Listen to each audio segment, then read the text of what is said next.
আজকের এক পবিত্র রজনীতে আমরা এখানে উপস্থিত হয়েছি, যেটা হচ্ছে নিসফুম মিন শাবান, পবিত্র শাবান মাসের মধ্যরাত্রি। এই রাত্রি সম্পর্কে রাসূল করিম সাল্লাল্লাহু আলাইহি ওয়াসাল্লামের ইবাদতের কথা হাদিস শরীফে রয়েছে।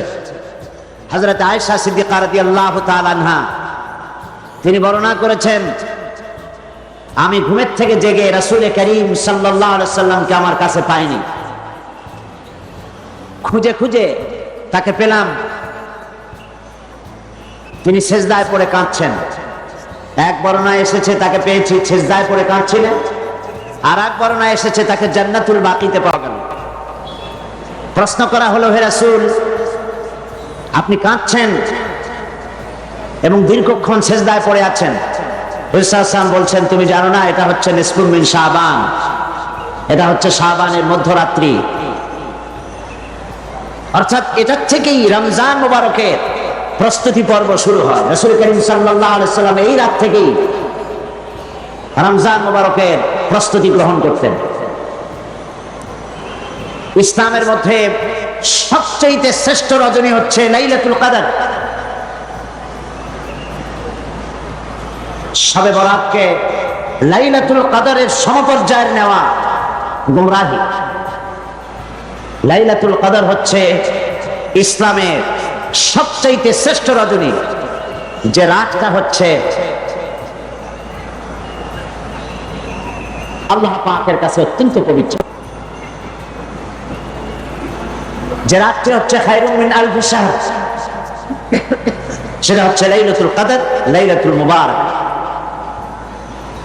আজকের রাত্রে একটি পবিত্র রাত। এই রাত্রে রাসূল সাল্লাল্লাহু আলাইহি ওয়াসাল্লাম কবর জিয়ারত করেছেন, নফল ইবাদত করেছেন, কাঁদাকাটি করেছেন। আমরাও আজকে আল্লাহ পাকের দরবারে ধর্ণা দেব। তবে প্রচলিত শবে বরাত যেটা করা হয়, রুটি তৈরি করা, হালুয়া তৈরি করা এবং এগুলি বিতরণ করা, এই রাত্রের জন্যই খাস করে নেওয়া, এটা সঠিক নয়। রুটি হালুয়া বিতরণ প্রত্যেক রাতেই হতে পারে, প্রত্যেক দিনই হতে পারে। কিছু বিদআত চালু হয়েছে এই রাতকে কেন্দ্র করে। চট্টগ্রামে এরকম হয়নি, বাজি ফোটানো হয়। আমি বুঝি না লাইলাতুল বারাতের সাথে বাজি ফোটাবার সম্পর্কটা কি। আল্লাহ পাক এই গুমরাহি থেকে, বিদআত থেকে আমাদেরকে হেফাজত করুন, আমরা বলি আমিন। আজ পবিত্র রজনীতে এর থেকে শ্রেষ্ঠ ইবাদত আর কি হতে পারবে, যে আমরা আল্লাহ রাব্বুল আলামিনের কালাম, তার কোরআন থেকে আলোচনা করছি, বা জামাত নামাজ আদায় করেছি এবং করব ইনশাআল্লাহ। এবং এই লক্ষ জনতা আল্লাহ পাকের দরবারে ভিখারির মতো হাত উঁচু করব। আর কোরআনে কারীমের আলোচনার চাইতে শ্রেষ্ঠ মাহফিল, শ্রেষ্ঠ ইবাদত পৃথিবীর বুকে আর কিছু হতে পারে না। আমরা আজকে আমি আলোচনা করব, গতকাল ভূমিকা দিয়ে আমি শেষ করেছিলাম। আজকে আপনারা আরো আলোচনা শুনেছেন। আসলে তো এই আলোচনার কোনো শেষ নাই, আছে নাকি কোনো শেষ? আল্লাহ রাব্বুল আলামিন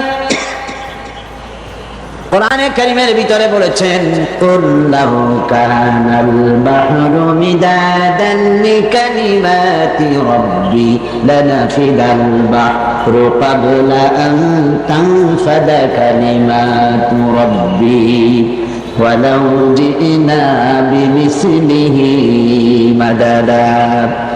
আল্লাহ পাক বলেন, নবী আপনি বলুন, আমার রবের কালামের ব্যাখ্যা করার জন্য, আমার রবের কালেমার ব্যাখ্যা লেখার জন্য তাম পৃথিবীর সমস্ত পানিগুলি যদি কালি হয়ে যায়, আর যদি ওই পানিরূপ কালি দিয়ে আমার রবের কালেমার ব্যাখ্যা যদি লেখা শুরু হয়ে যায়, লিখতে লিখতে তাম পৃথিবীর সমুদ্রের পানিগুলি সব শেষ হয়ে যাবে, আমার আল্লাহ পাকের কালেমার ব্যাখ্যা লেখা শেষ হবে না।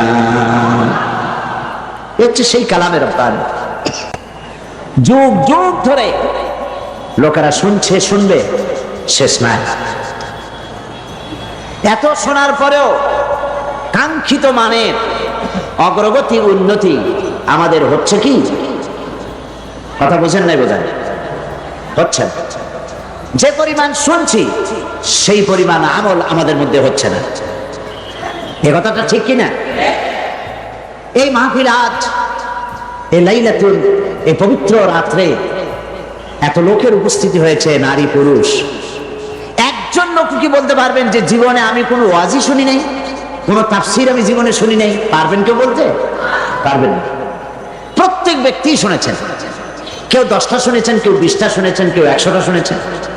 এবার চিন্তা করুন, কোন মাহফিলেই তো খারাপ কথা বলা হয় না।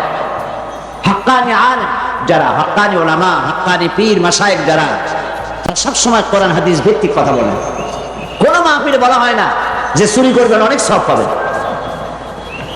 মিথ্যা কথা বলবেন কিয়ামতে জাহান্নাম থেকে মুক্তি পাবেন, এরকম কথা বলে কেউ?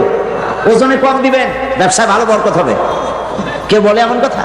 পরের জমিনে ডাল ঠেলবেন, জমিনে ফসল খুব বেশি হবে, কেউ বলে এরকম? বলে না।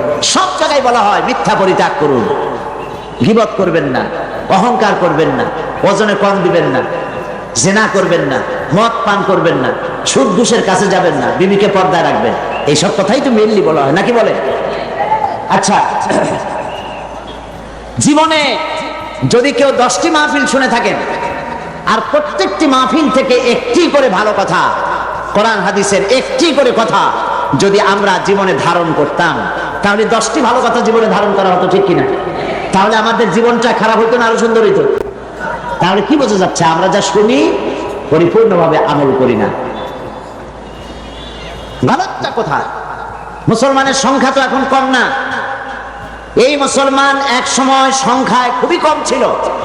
সেই কম সংখ্যক মুসলমানেরা 8খানা শুকনো রুটি, একটুখানি খেজুর, 1 গ্লাস অথবা আধা গ্লাস, 1 ঢোক পানি খেয়ে রোম, শাম, পারস্যকে পদানত করেছিল।